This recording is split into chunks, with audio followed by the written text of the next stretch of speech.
had released 4 proposed curricular frameworks. But how would we know if these curricula are better than the current curriculum being followed? To answer that very question, we have the next panel discussion. The moderator of this panel discussion is Mr. Sandeep Sethi. Mr. Sandeep has experimented and pioneered education in theatre, did plays in accountancy, economics, business studies and mathematics, and has performed in NSD. To the next panelist, we would like to call upon stage Mr. Pramod Sharma. Mr. Sharma began his career as a chemistry teacher in the routinely top-ranked Doon School, Dehradun, in 1972, where he served for 4.5 years. He is currently the Vice President of Genesis Global School, Noida, and the Hit Hero Founder President and Director of this globally benchmarked international school. Our next panelist is Ms. Brahmjot Kaur. Dr. Brahmjot Kaur is an educator since 10 years and has served as a teacher, trainer, and admission member at Avadh, Collegiate, Lucknow. The next panelist, we would like to invite on stage Mr. Amlan, Saha. The next panelist is Ms. Urvashi Varma. She has commenced her career as a Montessori teacher and has had the good fortune of teaching students of all age groups during her career. A published author, she has written a series of EPS and children awareness books for primary school children. As the last panelist, we would like to call upon stage Mr. Arjun Kaur, who is the Regional Sales Head at Edivate. Arjun sir has been associated with Edivate since 2020 and has been instrumental in growing its footprint in Mumbai, Gujarat and Tamil Nadu. Over to you, ladies and gentlemen. So good morning everyone, and we are talking about something. I do not know how many of us would actually know that the National Education Policy has come. Anyone knows after how many years?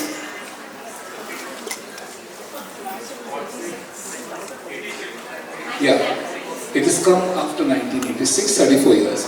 But the challenge when it came up was, like any government policy, the implementation of anything is always a challenge. So, at least we are happy about it that all of us were aware, and we all are aware that since 2020 it's come up, we are definitely working a lot around it. So, I do feel bad that it came up so late in 1986 and it's been coming up now. But the implementation with us, so it is on 4 levels. It's the early childhood care and education, the teacher education program, the adult education program, and the school education program. So we begin with the early childhood care education, and over to Mr. Kapoor to start that off. And we have a limitation of time. You follow that. Thank you. Sure. Very good afternoon to everyone. My name is Arjun Kapoor and I represent Edivate as a regional sales head, and first of all I would like to thank the organizer to invite us for this event. I would like to start this conversation with the first very basic question. What is the difference between NEP and NCF? So NEP and NCF I would like to represent by 2 P's. So NEP is a philosophy and NCF is a pathway.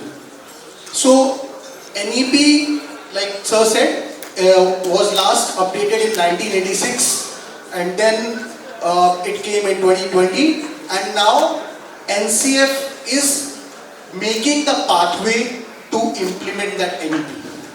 And one of the major changes which the NEP last and this year has done is in the early childhood education. When I say early childhood education, the earlier NEP was in the format of 10+2. Now this NEP which has come is in the format of 5+3+3+4. So a lot of emphasis have been laid down in the early childhood education, and the emphasis which has been laid down is that in terms of the pathway, how the first 5 years of early childhood had to be laid emphasis. So I would like to touch upon few points. The first point is that in the early childhood education, the 2 pillars which has to be laid down is the literacy and numeracy. So NEP has clearly recommended in their document that in the first 5 years, right from nursery till grade 2, the emphasis should be laid out on literacy and numeracy. So when I talk about literacy, as one of the panel members earlier said, that English should not be taught as a language. or as a subject. It should be taught as a skill.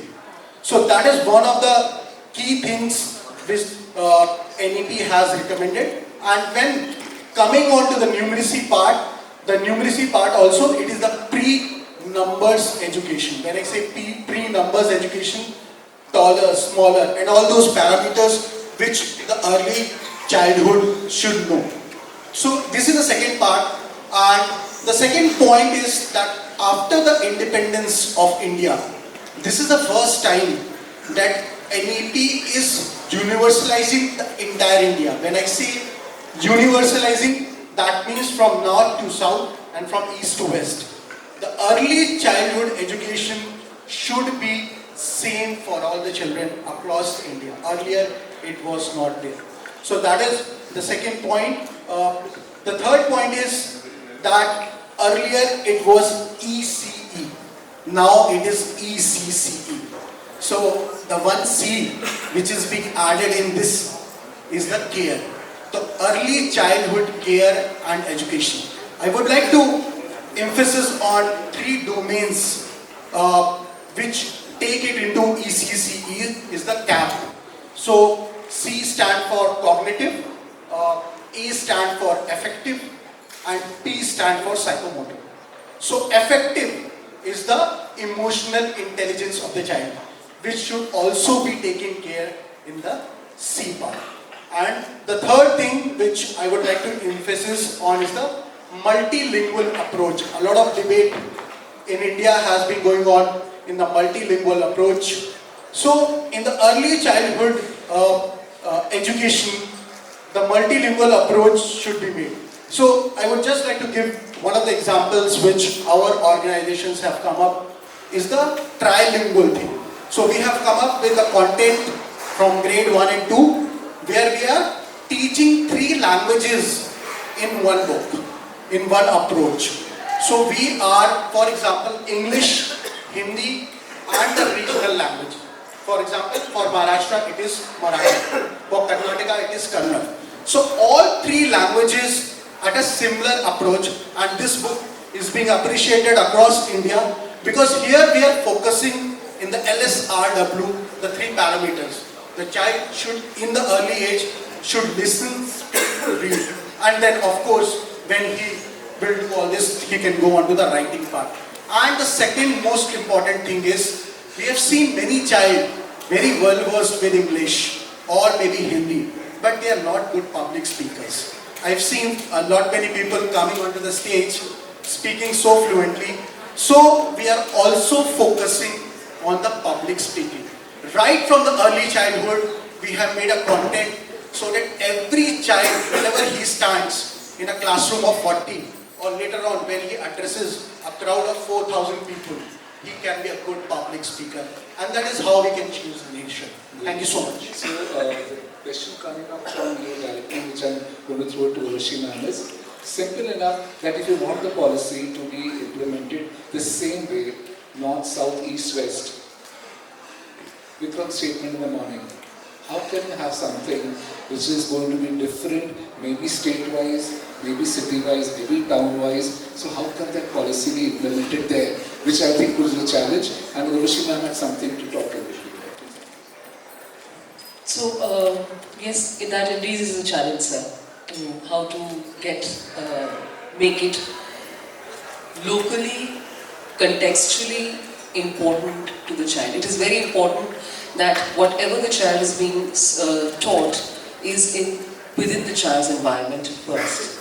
As it was said in the morning, it's very important to go from local to global. This is something that I was attending the early childhood education sessions which are going on the second floor, Tod Fod Ke Jod, and there it was emphasized that it has to go from local to global, especially for those schools which are termed as international schools. So Dr. Swathi Pats, who is a known voice in early childhood education, she was very categorical about it, and how rightly so, that international does not mean that you're going to be talking to a child who is studying probably in a village in Bihar and you're going to go and talk to him about the Siberian crane, which makes no sense unless and until you are introducing that child to his own local environment. So that is important. Having said that, taking a cue from what Mr. Arjun has just said, I think it's also very important, and the NCF categorically emphasizes on it, that whatever is taught to a child is developmentally appropriate, age appropriate. Because that is something which is not happening nowadays, and it's horrifying to see when a 5-year-old walks up to me, maybe a 4-year-old walks up to me coming in from another school and coming for admission, and I say, okay, talking to him about his, knowledge of numbers, and very proudly he says, I know tables up to 10. And I am horrified. I mean, what is he doing with tables up to 10? Does he even know the concept of what multiplication tables is all about? So right from the beginning, we are teaching the children how to do rote learning for a subject which has got nothing to do with rote learning at all. So I think that is something which we need to be very conscious about, and I'm very glad that the NCF has come in and it is laying down strong ground rules for this. So over to Mr. Allena sir, and you're talking about teacher education, and after you finish I've got a lot to speak on that, but I'll be giving just words. People will understand. Thank you, sir. Good afternoon to all of you. NCFTE, teacher education. Now before I go to the second word, education, let's start with the teacher. In the morning, we spoke about where are the students. I'm going to ask the audience, where are the teachers? What I mean by that, the teachers by choice, not the teachers by chance. And if you look at the NEP, that 66-page document, go to page number 25.1, it actually acknowledges the same thing. It talks about teachers in India was the most respected members of the society. Only the very best and the most talented became teachers. Look at the sentences, look at the words, all are in past tense. Was, became. But it also talks about the solution. NEP continues to say, high respect for teachers and high status of teaching profession must be restored so as to inspire the best enter the teaching profession. Now probably that's the foremost thing to do when we are talking about teacher education. We need to give them back that particular status, the gurus of all professionals, the mother of all professions. Mr. Deepak, you spoke, you recited the sloka yesterday, Guru Brahma, Guru Vishnu, Guru Deva Maheshwara. But the parents of this generation has changed it. Engineer Brahma, no offense to any other profession, Engineer Brahma, Dr. Vishnu, Lawyer Deva Maheshwara, and so on probably. We need to give back the status of gurus to that position and give them back three R's. The first one, respect, and the second one, it requires remuneration, and the third one, during the profession, the rewards. And all other things which we have spoken in terms of the NEP, the implementation part, what is going to come up through the teacher education. You talk about the 4-year integrated B.Ed course, you talk about the CPD, you talk about the CMP, you talk about the NPST, all will flow automatically. The moment you give the teachers back to their position in the society, and as a country, if we are ready to accept that these are the talents should be at the highest profession, you will get back your teachers by choice into this profession. And the second point which I would like to highlight, you can qualify to become a pilot, but to remain in the pilot position, depending on the airlines, probably you have to sit for an exam every 6 months. You can spend 7 years to become MBBS doctor, but to remain in that profession, highly qualified and proficient doctor, you have to treat your patients with that care.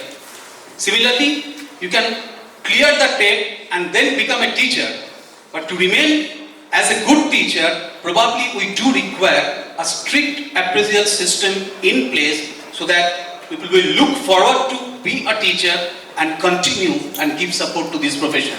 And then only the NEP will get implemented through teacher education. That's all. Thank you, sir.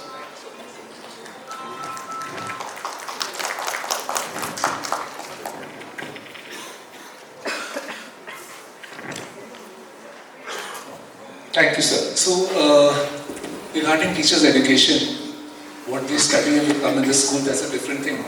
What they experiment there, that's a different thing. But what about the training programs the management, the principals recommend them to?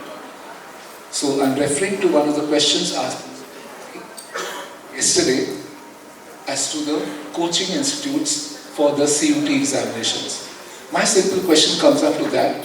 What have you done as a principal for the CUT examinations? Have you upgraded your teachers to be trained how to make the CUT papers? You have not. And why I can say that? Because I'm sitting there bringing up principals, अपनी teachers को भेजो free training हो रही है, भेजो, and they don't come. Can you imagine, for the past 4 months I'm only doing that, including a few minutes back to here. And principals are not sending teachers, except 5 schools who are sitting here right now, they know themselves very well. They've been sending, and at their own cost. Others will ask, ठहराएंगे कहाँ पे? The school is Sunbeam, this is Sunbeam, handle up, stay. Transport कौन देगा? Training हम दे रहे हैं. We're not charging you, but you're not wanting to get trained. And then you crib about the CUT coaching institutes outside. You're not upgrading yourself. Then why crib? So many principals did not know what CUT was when I was talking to them on the phone. Why crib? Admissions हमारे बंद हो जाएंगे, private schools हो जाएंगे. अरे तो पढ़ लो पहले क्या हो रहा है? And I can tell you very clearly, I have not trained more than 800 teachers in the past 4 months, though we had a capacity to train 8,000. अब next year क्या होगा? There will be institutes who will charge you for training. अब जब NTA खुद free दे रहा है, कोई उठने को तैयार नहीं. So don't blame the teachers. You have to blame yourself. The principal can't convince the management. You have to blame. The management doesn't send. Management is to blame. But you take your action that way. Urashi ma'am, over to you about adult education. And just a minute, any question you want to add, sir? Pavan sir, anything you want to talk about training in between here? Firstly, thank you for having me here. I am Pavan. I am founder of Metamorphosis. Before that, I started my first entrepreneurial journey when I was 19 years of age.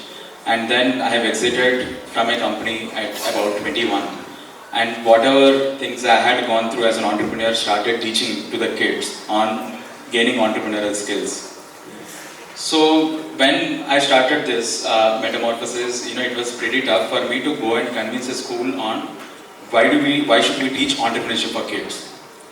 And last year, someone has forwarded me a document called NEP, where the government is trying to introduce entrepreneurship as a subject in the schools.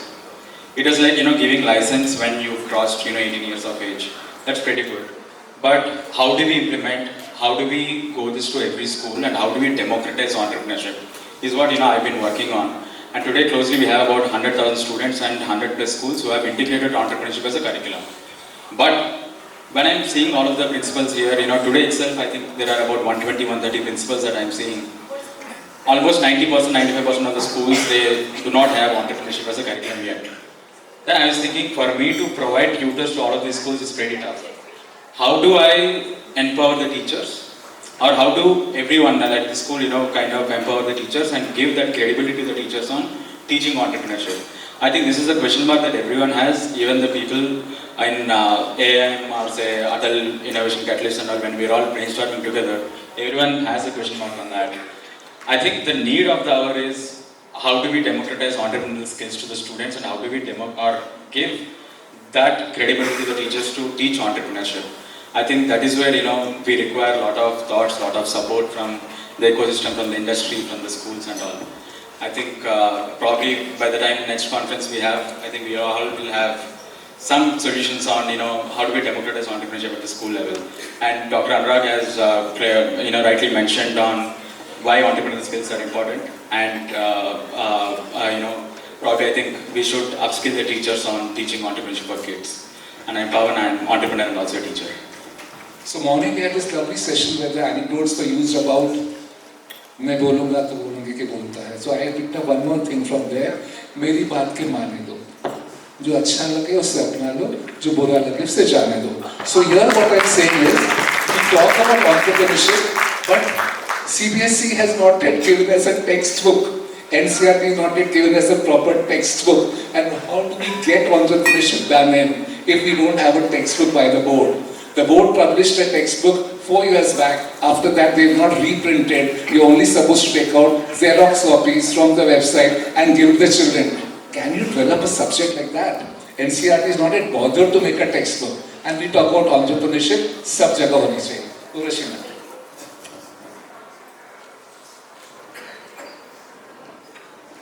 So I think another very important area where NCF is coming up with a very comprehensive document is adult education.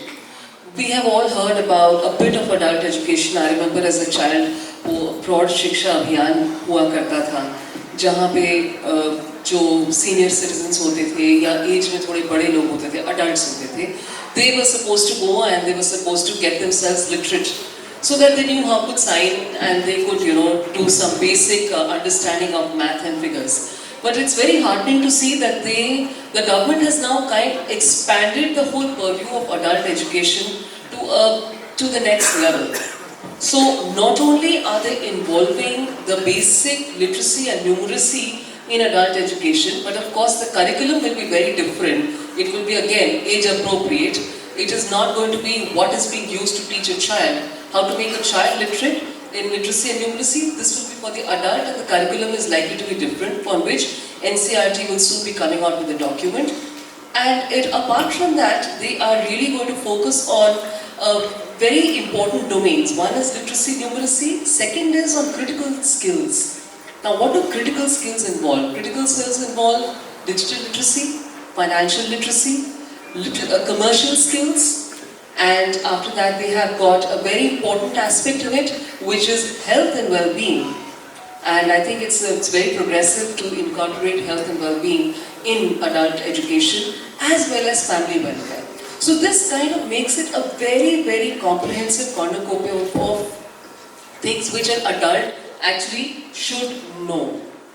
So they are going to be approaching this whole arena of adult education in a very comprehensive manner. And another very important area where they are going to come out with a very strong document is involvement of the community for adult education and involvement of the ready infrastructure to use it as adult education centers, for which they plan to now call upon schools and higher educations to open out the portals of their infrastructure, that after school hours, adult literacy campaigns and adult education centers can be opened. They are also going to get in touch with this, so they need a lot of volunteers. A lot of NGOs and social organizations are going to be brought out to do comprehensive work in this direction. They are also planning to ask the higher education institutes, the professors, the lecturers and other teachers to come up and to give in certain hours dedicated for adult education. And so I think this is the way they're going to be continuing. I'm sure each and every person in our country is not only going to be literate but also turn skilled. Thank you so much, ma'am. And over to Dr. Kaur for what is school education related to.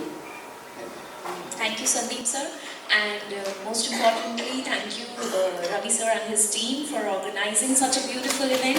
And hello to all the educators and my co-panelists. And we had a beautiful discussion about the implementation of national education policy.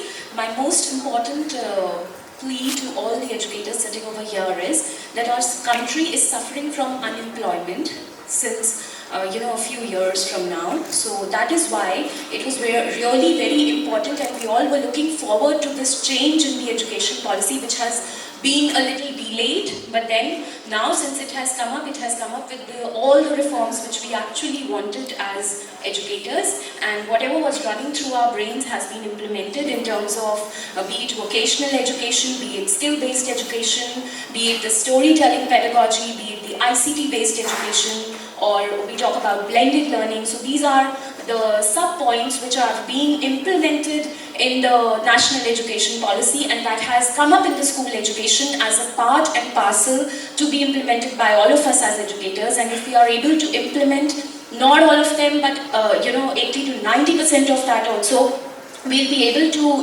remove the unemployment from our country. We'll be able to create, better future citizens, because whether you have 800 children or 8,000, that doesn't matter. But if you are creating a difference once you go back from here to all the children, and you are able to, remove that mindset that arts, sciences and humanities may say koi, there's something which is superior and something which is inferior, that has been removed again by the NEP, and all the streams are considered equal, whether it is arts or, whether it is humanities, whether it is sciences or, all the other subjects are created and treated equally under the NEP 2020. And also Ek Bharat, Shresht Bharat is one program which has come up, which talks about art and sports integration. So that is including art as a multidisciplinary approach in all the subjects which we have.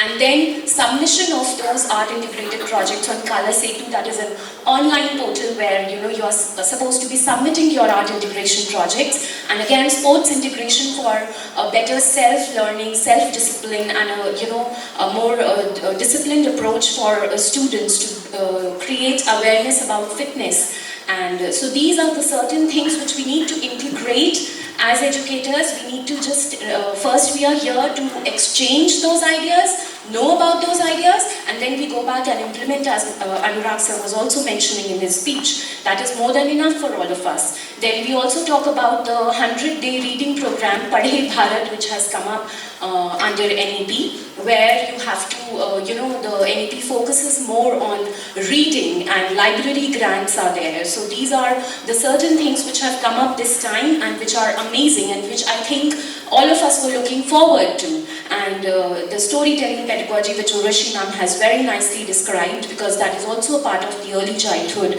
development.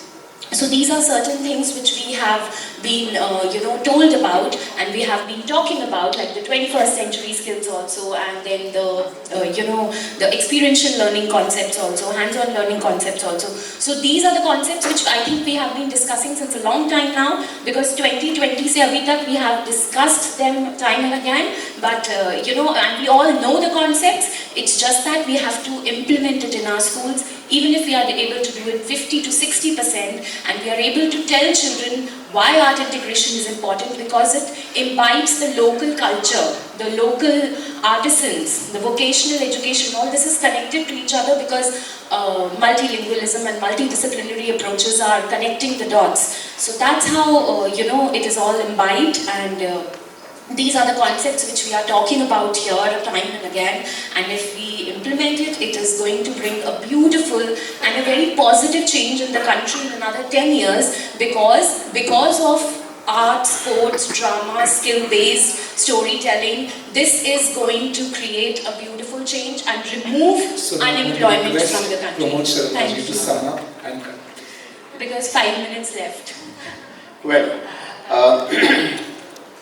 I've decided in this conference I'll only say politically incorrect things.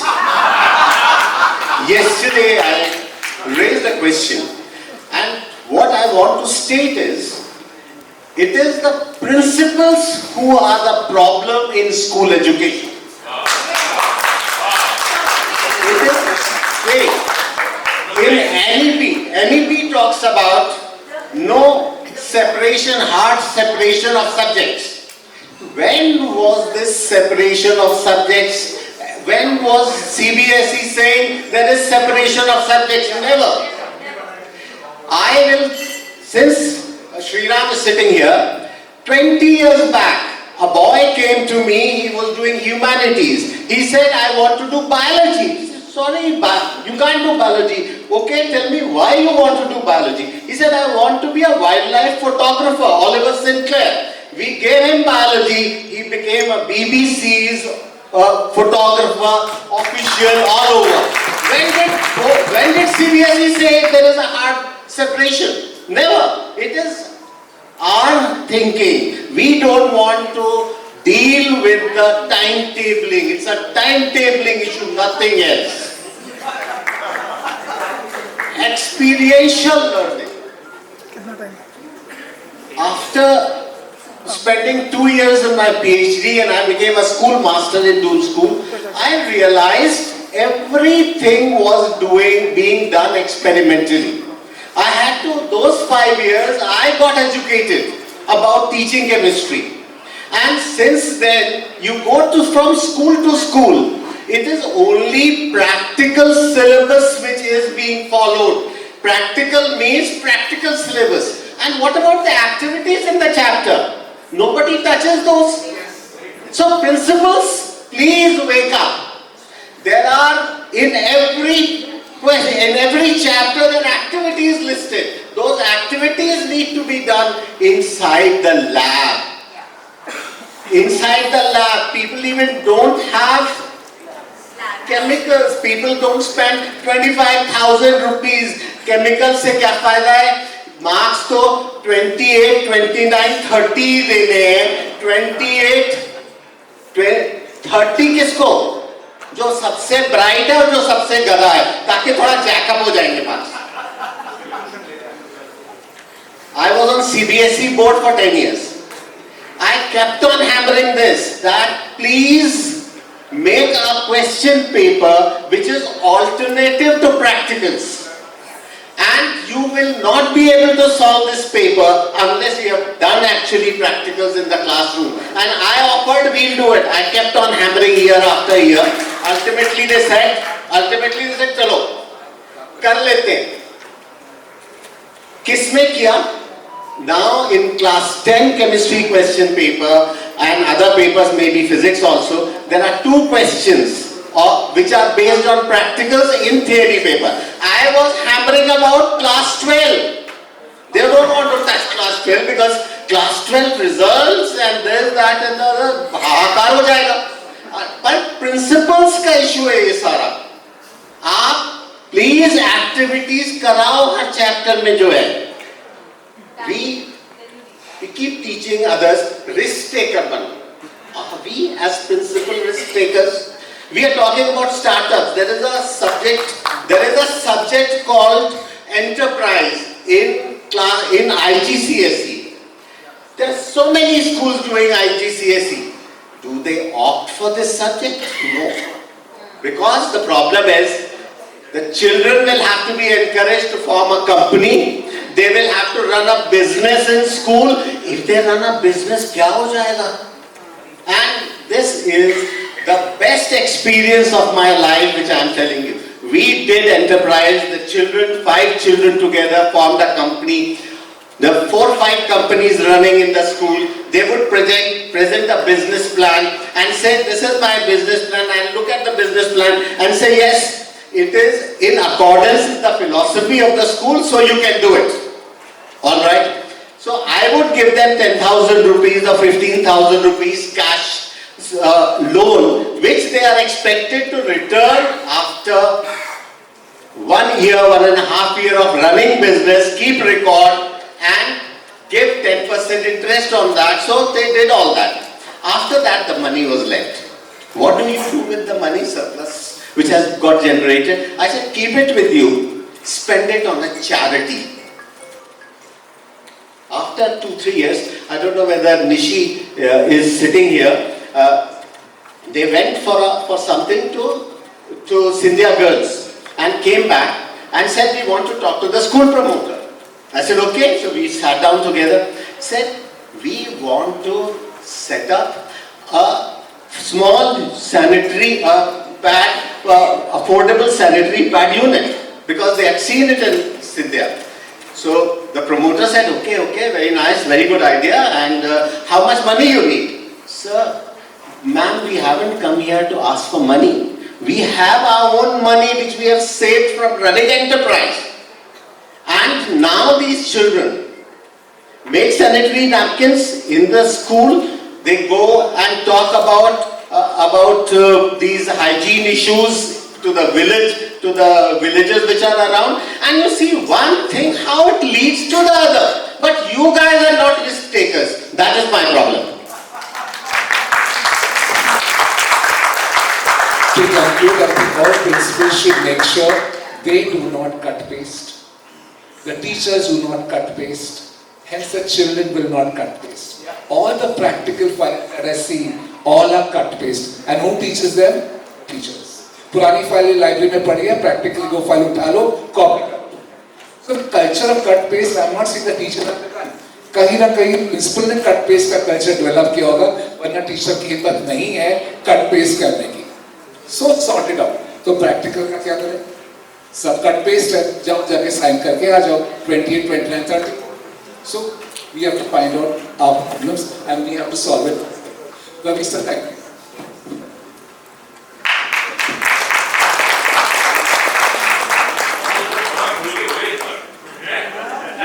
Sorry, diplomatic देखा. Politically incorrect. You made certain Sagar's wife. आपने तो सबकी class लगा दी.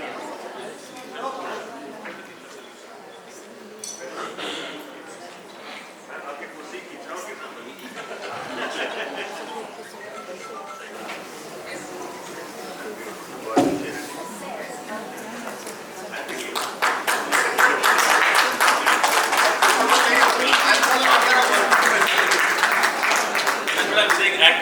Active role से बाहर निकलते ही